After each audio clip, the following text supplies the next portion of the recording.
আসসালামু আলাইকুম, কেমন আছেন? আপনাদের সকলকে স্বাগত।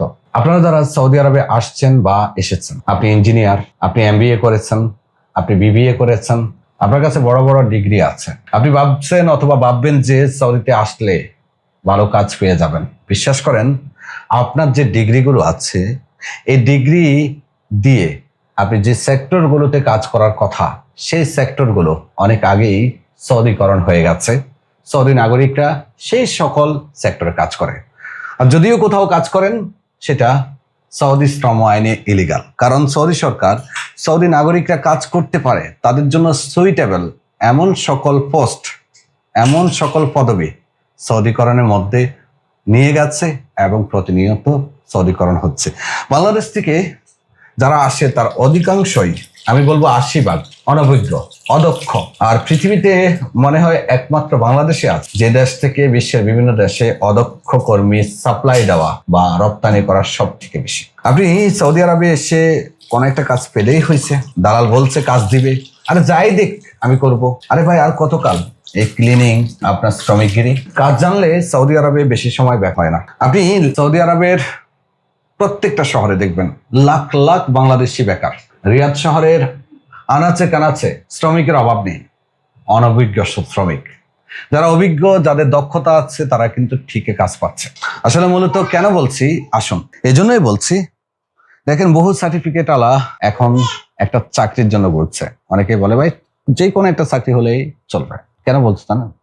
কারণ তার কাছে হাতে জানা কোনো কাজ শেখা নেই। সৌদি আরবে আরবি ভাষা জানা লোক আর পুরাতন কর্মীর কাছে আপনি যত বড় ডিগ্রিধারী হন না কেন, আপনার কোনো ভ্যালু নেই। সৌদি নাগরিকরা যে ভালো আরবি জানে আর যে ভালো কাজ জানে তাকেই পছন্দ করে। সৌদিতে কাজ শিখে আসুন, কোনো না কোনো একদিন ভালো কিছু করতে পারবেন।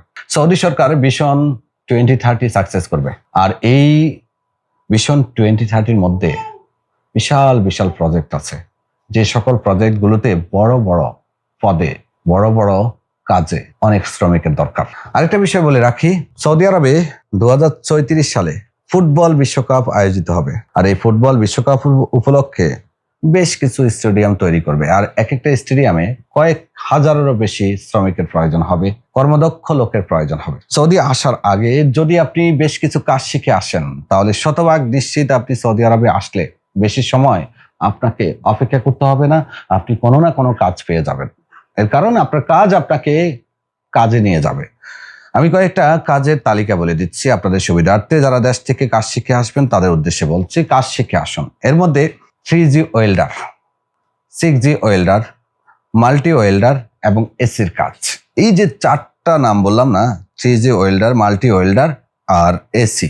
সৌদি আরবে প্রত্যেকটা জায়গাতে, প্রত্যেকটা ঘরে কয়েকটা এসি থাকে, আর বছরে 2-1টা এসি তো রিপেয়ার করতেই হয়। এসি রিপেয়ারিং এর কাজ অনেক ভালো, ভালো টাকা আয়ও করা যায় এবং এই কাজটা খুব সহজে পাওয়াও যায়।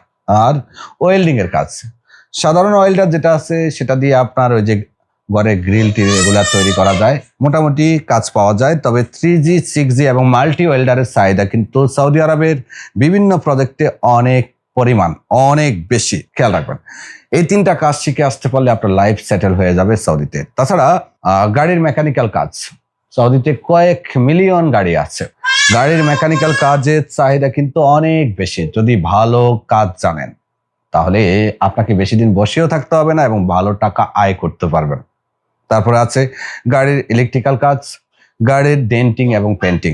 এবারে মোটামুটি কাজের মধ্যে আছে আপনার ইলেকট্রিক্যাল কাজ, প্লাম্বিং, মেশন, পেন্টিং, টাইলসের কাজ, ফিনিশিং, এই ধরনের কাজগুলো। তার সাথে সাথে আরো কিছু সফট কাজের কথা বলছি, যেমন ধরুন আপনি ট্রাভেল এজেন্সির কাজ শিখতে পারেন, মোটামুটি চাহিদা আছে। সেলুনের কাজ শিখতে পারেন, প্রচুর চাহিদা আছে সৌদি আরবে। তাছাড়া আপনি টেইলারিং এর কাজ শিখতে পারেন, এগুলো হার্ড নয়, এটারও প্রচুর চাহিদা আছে সৌদি আরবে। এছাড়া আরো অনেক সফট কাজ আছে। তবে এই সবসময় খেয়াল রাখতে হবে, একটা নয় বেশ কিছু কাজের অভিজ্ঞতা অর্জন করতে হবে। যারা সৌদি আরবের ভিতরে চলে আসছেন তাদেরকে বলবো, অল্প বেতনে হলেও কাজ শিখতে পারবেন এমন কাজে নেমে পড়েন। হ্যাঁ, সৌদি আরবে আরেকটা কাজের ভালো চাহিদা আছে, সেটা হলো বাবরচি, শেফের চাহিদা প্রচুর। রেস্টুরেন্টে অভাব নেই। পিৎজার কাজ জানেন, শর্মার কাজ জানেন, কাজ পেয়ে যাবেন। আর কফি শপের কথা বলবো না, কারণ এটা নিয়ে প্রতারণা অনেক বেশি হচ্ছে। যেখানে সেখানে দেখবেন যে কফি শপের কর্মী লাগবে, এটা জাস্ট বাটপাড়ির একটা বড় জায়গা। আবাসিক হোটেলের বিষয় বলে আপনাদেরকে সব থেকে বেশি প্রতারণা করা হচ্ছে, কফি শপের বিষয় বলে সব থেকে বেশি প্রতারণা করা হচ্ছে। যত পরিমাণ বাংলাদেশ থেকে কর্মী নিয়ে আসছে কফি শপের কথা বলে, তার এক অংশ মনে হয় কফি শপের কাজ পেয়েছে কিনা আমার জানা নেই। আসলে কেন বললাম, আজকাল ফিজিক্যালি অনেক মানুষের সাথে কথা হচ্ছে, দেখতেছি কি পরিমাণ বেকারত্ব, যেটা বলে বোঝাতে পারবো না ভাই। দেশ থেকে 5 লক্ষ টাকা খরচ করে আসার আগে 6 মাস সময় দিয়ে অন্তত কিছুটা কাজের অভিজ্ঞতা নিয়ে আসেন, দেখবেন আপনার কাজ আপনাকে প্রতিষ্ঠিত করে দিবে। পরিশ্রমের বিকল্প কিচ্ছু নেই, কাজ জানার বিকল্প কিচ্ছু নেই। ভালো থাকবেন, বিনু সালের সঙ্গে থাকবেন।